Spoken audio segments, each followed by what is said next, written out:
minhas irmãs, meus irmãos, boa noite. Que Jesus nos abençoe, nos envolva na sua paz. Então Jesus, dentre muitas das suas falas, algumas delas foram consideradas estranhas para nós hoje. Em o Evangelho segundo o Espiritismo, Allan Kardec coloca no capítulo denominado Estranha Moral. Nós até já falamos sobre isso, mas o item anterior, sobre odiar pais, coisas assim. Estranho não é algo esquisito, não é uma coisa assim, nossa, que esquisito que é isso. Estranho significa algo que é desconhecido, algo com o qual não tivemos contato nenhum antes. Então, estranha moral. Nós já falamos aqui também sobre ética, sobre moral. Quanto é importante para nós aprofundarmos esses conceitos e até transcendermos. Então, a ética nós vimos que é a nossa morada, um padrão de morada, uma arquitetura, e a moral são os utensílios dentro dessa morada que nos darão conforto. Então, imaginemos um selvagem que esteve sempre na floresta e ele chega de repente numa das nossas moradas e encontre um aparelho de ar-condicionado. Aquilo para ele será absolutamente estranho. Ele também não conseguirá enxergar nisso utilidade, a não ser com o passar do tempo. Mas logo que ele se encontre com aquele objeto novo, estranho, ele não vai saber o que é aquilo. Talvez aquilo seja invisível para ele, assim como, muito provavelmente, as caravelas que vieram até as costas brasileiras não foram avistadas pelos indígenas, porque eram invisíveis, eles não tinham referência no cérebro, era estranho demais o que é isso. Aí depois, então, estranha moral. Então a moral, ela guarda uma ressonância, ela tem que estar em absoluta sintonia com a morada. Quando Jesus vem falar do reino, ele vem falar de uma nova morada, um novo padrão de arquitetura de morada, e portanto a moral também tinha que ser outra, porque nós não vamos para uma casa nova e mantemos os mesmos utensílios antigos. E Jesus então, ele fala, o príncipe da paz, ele diz assim para nós, de forma estranha, não é de forma esquisita, é de forma estranha. Eu não vim trazer a paz, mas a divisão. Mas ele é o príncipe da paz. Não penseis que eu tenha vindo trazer paz à terra. Não vim trazer a paz, mas a espada. Porquanto vim separar de seu pai o filho, de sua mãe a filha, de sua sogra a nora, e o homem terá por inimigos os da sua própria casa. Isso é muito estranho, até hoje. Apesar de que hoje nós confirmamos absolutamente isso, né? Exatamente o que está acontecendo hoje. Vim para lançar fogo à terra, e que é o que desejo, senão que ele se acenda. Tenho de ser batizado com um batismo, e quanto me sinto desejoso de que eles se cumpram. Julgais que eu tenha vindo trazer paz à terra? Não. Eu vos afirmo, ao contrário, vim trazer a divisão. Pois doravante, se acharem numa casa 5 pessoas, estarão elas divididas umas contra as outras, 3 contra 2 e 2 contra 3. O pai estará em divisão com o filho, e o filho com o pai, a mãe com a filha e a filha com a mãe, a sogra com a nora e a nora com a sogra. Então isso está relatado por vários evangelistas. Então, nós pensamos, o que levou Jesus a fazer essa afirmação que parece estar dissonante daquilo que nós compreendemos que seria sua mensagem. Afinal, qual era a paz que existia na terra, senão aquela paz do pântano, como também diz Dona Joana de Ângeles? O que é que o nosso mestre está nos dizendo? Que ele estabeleceu um planejamento para o progresso da terra. Jesus recebeu de Deus uma incumbência, uma tarefa, uma missão. E ele então fez um planejamento.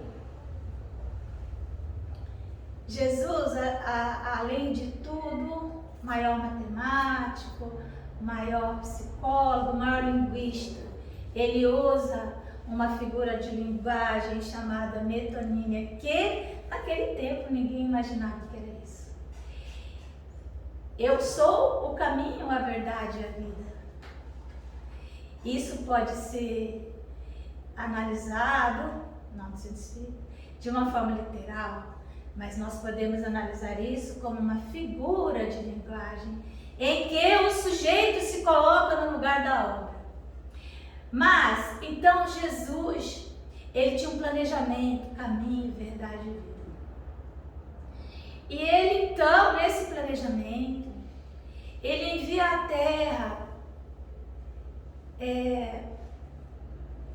seus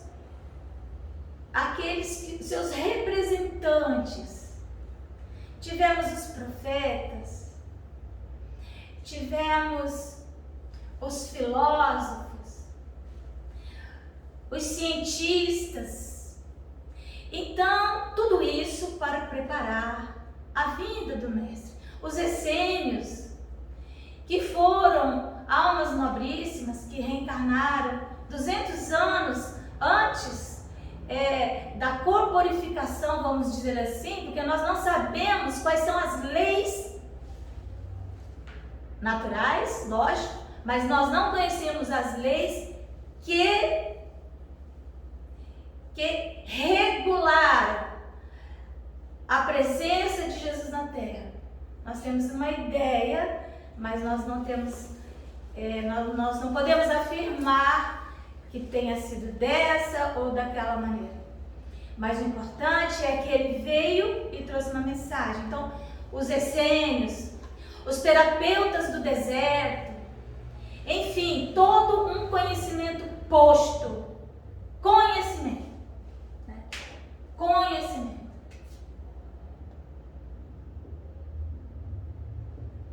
E Jesus, além disso, ele tinha, como nós já vimos, um combinado com um grupo de espíritos que haviam sido exilados do seu sistema planetário e porque estavam atrasando o progresso daqueles orbes, ou daquele orbe.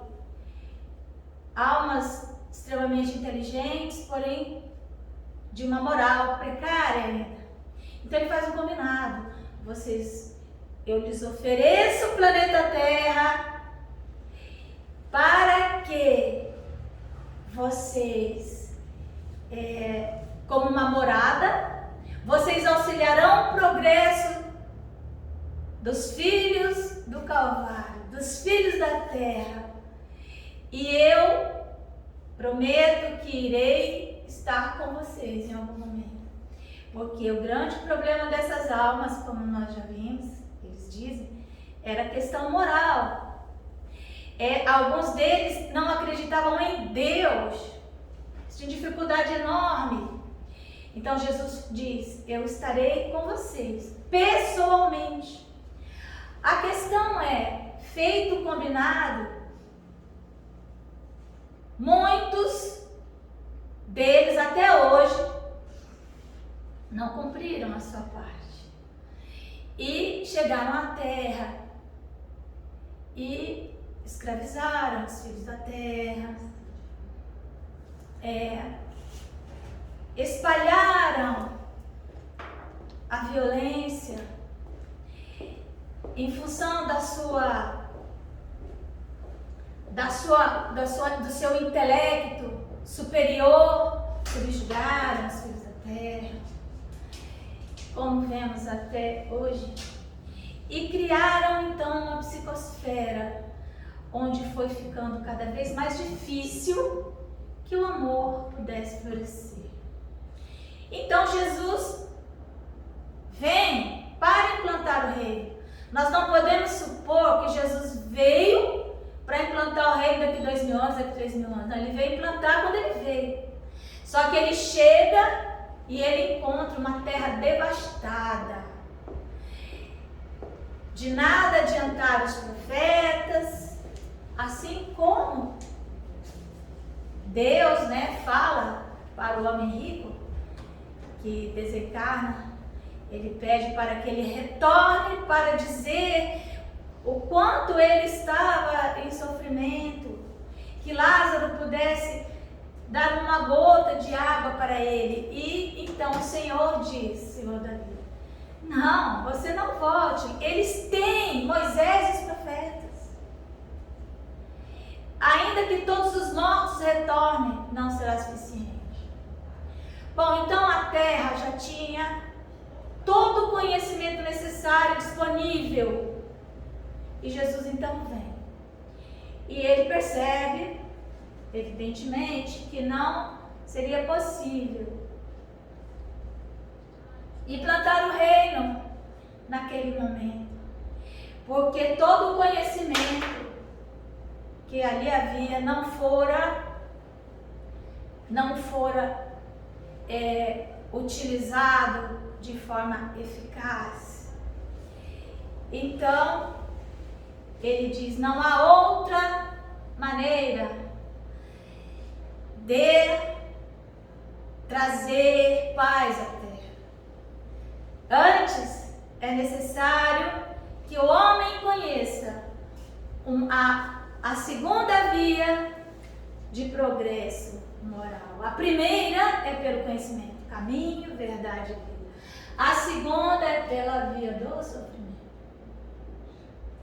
Então, nesse discurso, Jesus está dizendo que, a partir daquele momento, considerando que nada daquilo para trás havia sido útil para os homens, que ao contrário, a maioria dos profetas foram trucidados, foram torturados, foram mortos. Ele mesmo foi morto. Parábola do festim das bodas. Vamos prestar bem atenção. Os convidados foram para suas fazendas, para seus confortos, e ainda por cima, eles não só não compareceram ao festim, como ainda torturaram muitos dos servos do Senhor que os foram convidar. Então Jesus diz, bom, daqui para frente será pela espada, será pela guerra, será pelo fogo purificador. Nós já vimos André Luiz relatando em uma das suas obras, Os Mensageiros, se não me engano, o fogo purificador que tem nesse livro. Tem a casa transitória Fabiana de Cristo, não é? Que ela tem até que sair, porque aquilo iria acontecer. Então,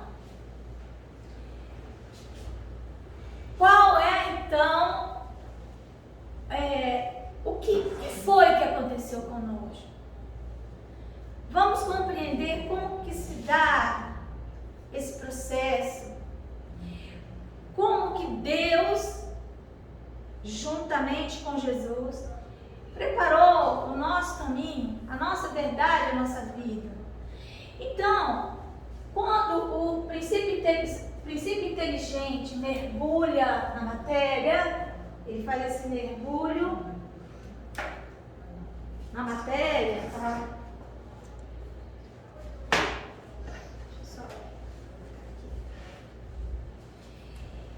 Então Deus nos dá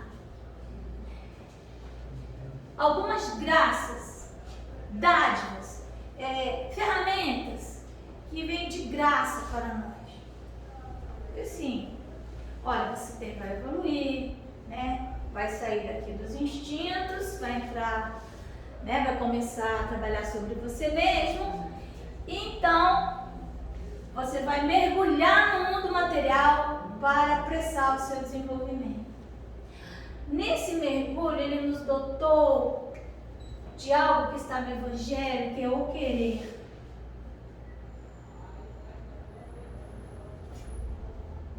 É o desejo. Você leu, né?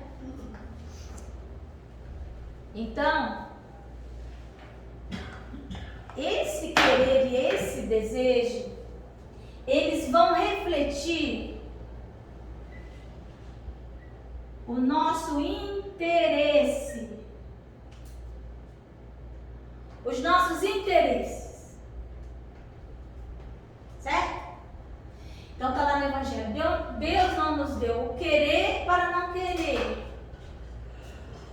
Ele nos deu o querer para querer, o desejo para desejar. André Luiz fala em nosso lar, quando ele diz, eu vou desejar muito, André Luiz, né? Ver a minha família, ver a minha casa. Aí o enfermeiro lá dele, Lísias diz assim: desejar, saber desejar e trabalhar para que isso se realize. Então, o interesse é a nossa maior propulsora, certo? Agora isso quer dizer querer o quê? Desejar o quê? Com quem? Onde? Tudo começa aqui. A ponto de que os espíritos dizem assim, que o que poderia atrasar a marcha do espiritismo, como na verdade atrasou a marcha do Evangelho de Jesus, foi o interesse pessoal. É o interesse. É ele. Então os homens, quando Jesus chega, eles estavam interessados em tudo, menos no reino. Menos no reino. Então isso aqui, eu quero que vocês entendam. Isso aqui eu tentei colocar em perspectiva, né? Se vocês olharem, dependendo como olhem, pode parecer que tá para cá, mas tentem olhar como se sendo fundo, começo, tá? Dá para ver dos dois jeitos, porque não deu para desenhar melhor. Então, é como se isso aqui, esse querer, fosse algo que Deus nos deu para que nós nos movimentássemos, certo? É um interesse. O interesse, ele é um núcleo, na verdade, um núcleo duro da vontade.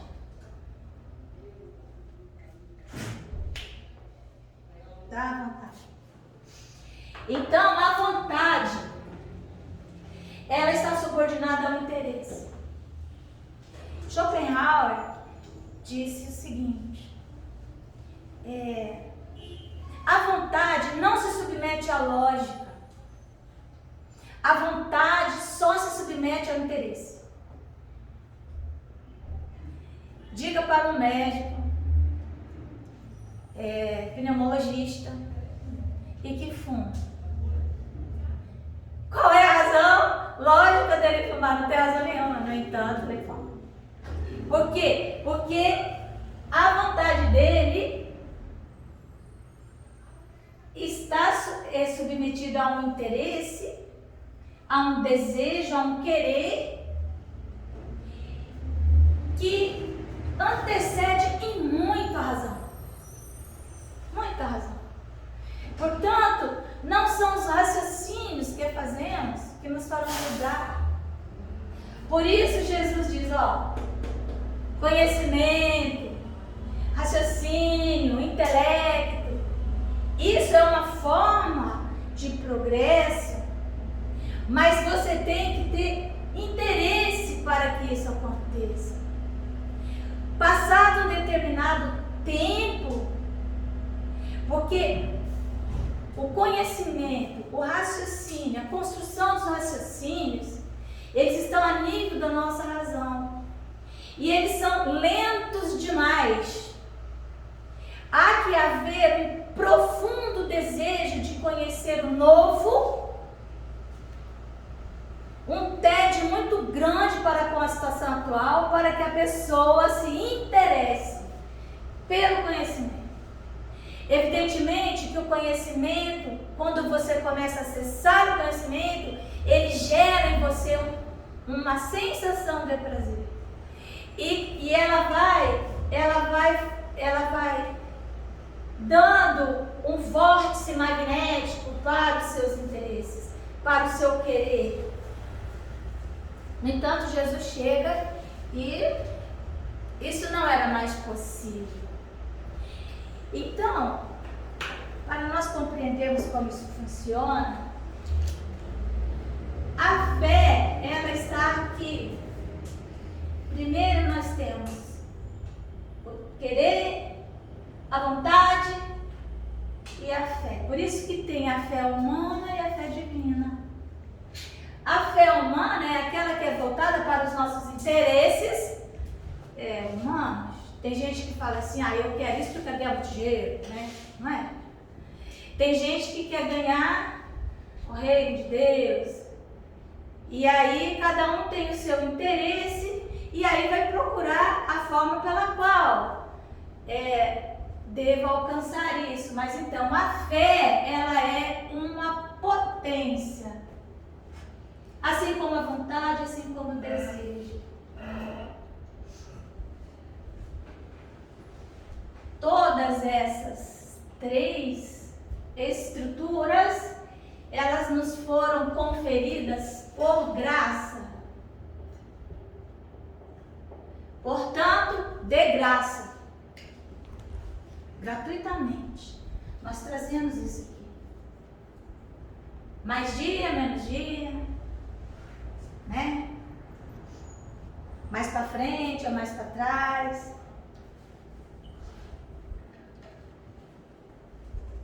Aqui, nesse nível, situa-se a mente, nosso intelecto, a nossa razão.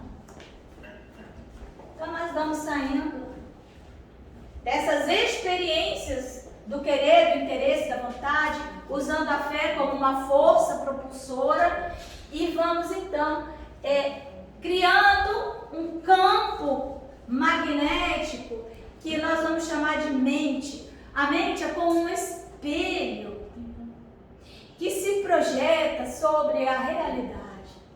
É a mente que nos diz o que é isso, a realidade. Então, quanto mais nós vamos expandindo a nossa capacidade mental, mais acesso à realidade nós vamos tendo. Se a mente, ela se espalha por sobre a realidade. Vejam, tudo isso aqui é a estrutura da matéria. O Espírito está usando tudo isso para o seu progresso. Então a mente, a razão,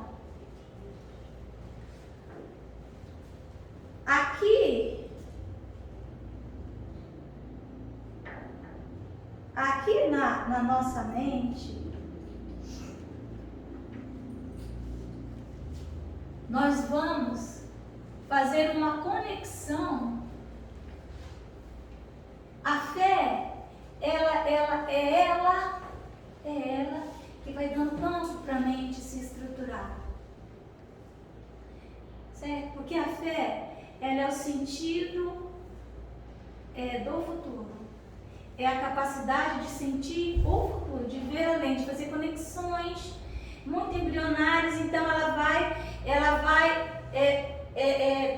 dando suporte para que nós venhamos a criar então a nossa mente cada vez mais elaborada, cada vez mais estruturada. Então a fé, por isso que fé inabalável só é aquela que pode encarar a razão face a face em todas as épocas da humanidade. Fora isso, é uma fé que vai atender interesses, sejam eles quais forem. Então há essa conexão. E a mente com a fé vão gerar isso aqui. Isso aqui é trabalho nosso. Daqui para cá é graça. Daqui para cá é trabalho. É trabalho nosso. Nosso trabalho. Certo?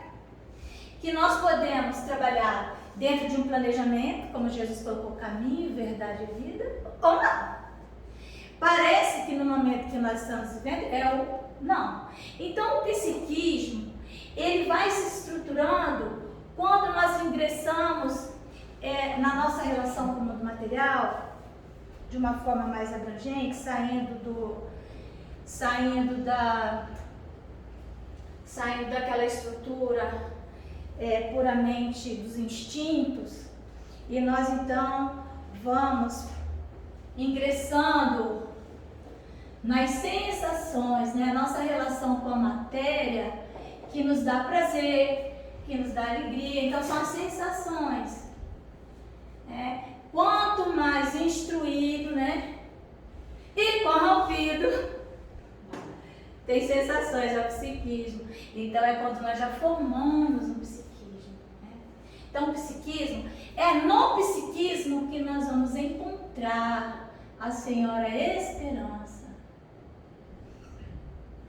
Porque a esperança é uma sensação de acalento, né? Qualquer dia a gente pode falar só sobre a esperança. Mas ela está aí.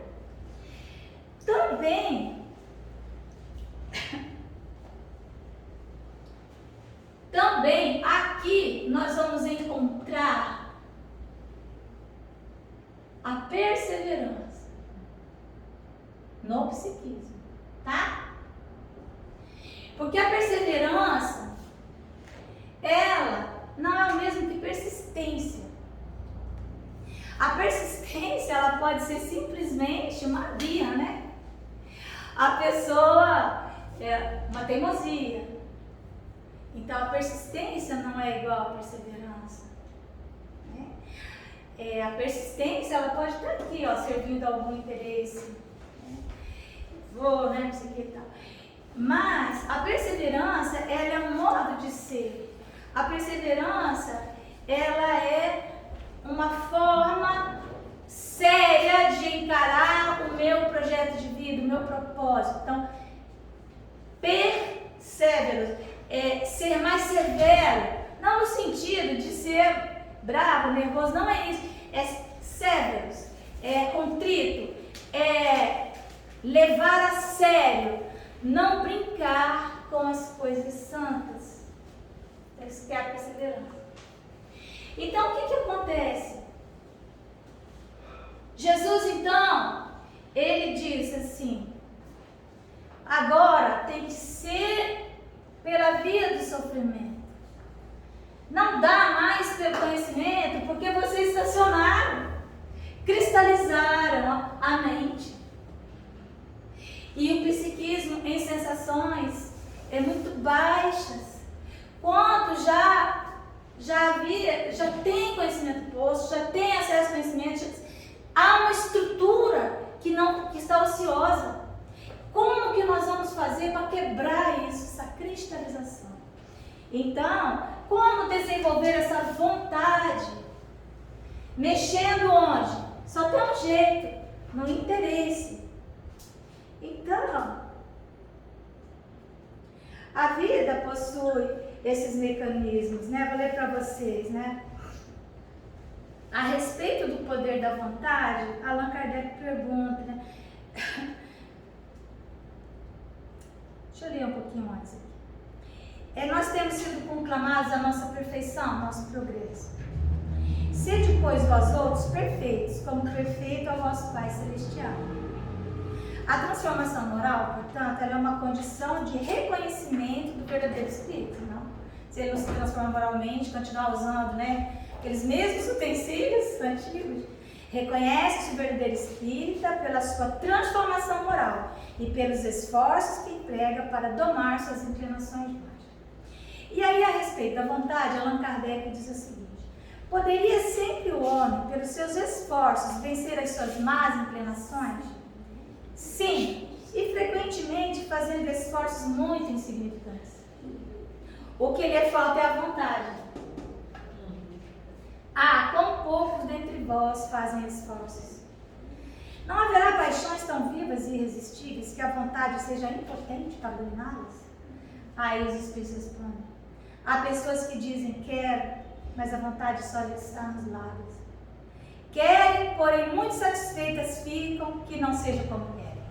O querer delas é de mentirinha. Quando o homem crê que não pode vencer suas paixões, é que seu espírito se compraz nela, sensação. Ao invés do interesse estar a serviço do nosso progresso, está invertido. É que se compraz nela, em consequência da sua inferioridade. Compreende a sua natureza espiritual aquele que as procura reprimir. Aí, o Espírito André Luiz, ele reflete sobre a vontade. A vontade desequilibrada desregula o foco das nossas possibilidades criadoras. Nós vamos começar a criar de forma desregulada, vamos fazer um monte de coisa, mas completamente fora de foco, fora de padrão, fora de planejamento. Nós vamos construir muita coisa. Talvez nós venhamos a ter muitos diplomas, muitos mestrados, muitos doutorados, para nada. Daí procede a necessidade de regras morais para quem de fato se interesse, porque as regras morais, elas só existem no nosso mundo. Nos mundos evoluídos não tem regra moral, não precisa. Aquilo que a gente tem que balizar, tem que ser assim, porque não pode. E nós somos cheios de regras e cheios de moralismo também. Tem muita regra moral que elas estão a serviço de interesses que nós nem imaginamos, porque existem os interesses pessoais que vão se agregando a interesses coletivos e, enfim, né? Isso é algo muito profundo. Então ele diz assim, daí procede, né, a necessidade de regras morais para quem de fato se interesse pelas aquisições eternas nos domínios do espírito. Tem que haver interesse. Renúncia, abnegação, continência sexual, disciplina e motivo não representam meros preceitos de feição religiosa. São providências de teor científico para enriquecimento efetivo da personalidade. Porque isso aqui é personalidade. Isso aqui não é espírito ainda. Isso é personalidade. Centros vitais desequilibrados. Aí diz assim, não fugiremos à lei, cujos artigos e parágrafos do Supremo Legislador abrangem o universo. Ninguém enganará a natureza. Centros vitais desequilibrados obrigarão a alma à permanência nas situações de desequilíbrio. Não adianta alcançar a morte física, exibindo gestos e palavras convencionais, se o homem não cogitou do burilamento próprio. Então, a vontade de mudar e convencer-se a si mesmo de que se vive num estado de letargia, de consciência de sono, com relação ao nosso verdadeiro propósito, eles são fatores determinantes para o nosso despertar. Então, o sofrimento é o expediente, então, que a espiritualidade vai utilizar, né, para nos fazer parar. Imagina uma pessoa que só precisa trabalhar, né? Isso, aquilo, aquilo outro, ganhar dinheiro, isso aqui, a família, enfim, de repente, vem uma dor, vem uma doença, vem qualquer coisa, e ele para. E ele descobre, então, que ele não é o senhor desse mesmo, né? Então, os espíritos nobres falam desse valor da dor. Dona Joana, ela diz assim, a dor é Dona Joana porque é um espírito amigo, né? A paciência, está no Evangelho segundo o Espiritismo. A dor é uma bênção que Deus envia aos seus eleitos. Não vos aflijais, pois, quando sofreres. Antes, bendizei de Deus onipotente, que pela dor neste mundo vos marcou para a glória no céu. As tribulações podem ser impostas a espíritos endurecidos ou extremamente ignorantes, para levá-los a fazer uma escolha com conhecimento de causa. Não é apologia do sofrimento, é apenas o meio. Então, nós vamos ver então que até Jesus, as famílias, elas eram compostas de almas afins. Aquelas pessoas, a família de sapateiro, o avô, tetravô, tudo tinha esse sapateiro, artesão, músico. De repente começa a reencarnar no mesmo seio familiar pessoas com ideias completamente diferentes. Os atritos, os conflitos. Qual a razão disso? Apressar, né? Os casamentos eram feitos dentro de uma estrutura que dava uma estabilidade, querendo ou não, ainda chorando, havia uma estrutura que dava estabilidade. Mas, imaginem como hoje estão as relações na família, na sociedade, onde quer que estejamos, se não é uma luta constante. E não importa qual seja a nossa condição financeira, estaremos todos em luta. Por quê? Porque nós perdemos o bonde da história. E agora é correr atrás do prejuízo, não é?